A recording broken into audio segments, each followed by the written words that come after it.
Le saviez-vous? À Creil, cette place porte le nom d'une femme au parcours exceptionnel, Berthe Fouchère. Née le 25 janvier 1899 à Urzy, dans la Nièvre, Berthe Fouchère est institutrice. Mais très vite, elle devient aussi syndicaliste, féministe et militante politique. Dès 1920, dans la petite commune de Poil, elle ouvre une cellule communiste et s'engage activement à la SFIO.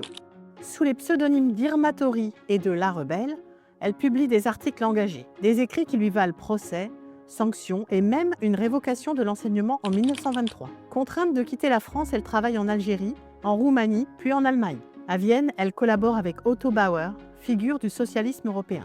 Réintégrée dans l'enseignement, elle revient dans l'Oise, à Thury-sous-Clermont, puis à Montataire après la guerre. Déléguée de l'Oise aux congrès nationaux, membre dirigeante de la SFIO, elle défend des positions fortes, souvent à contre-courant. Féministe engagée, elle devient secrétaire générale de la Commission féminine nationale du parti entre 1948 et 1952.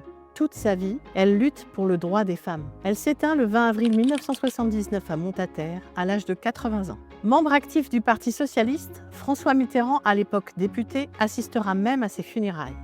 Aujourd'hui, nombreux sont ceux qui traversent cette place sans connaître le destin de celle dont elle porte le nom. Donner son nom à une place, c'est honorer un combat, celui d'une femme libre, engagée et profondément attachée à ses convictions. Et si on regardait nos places autrement ?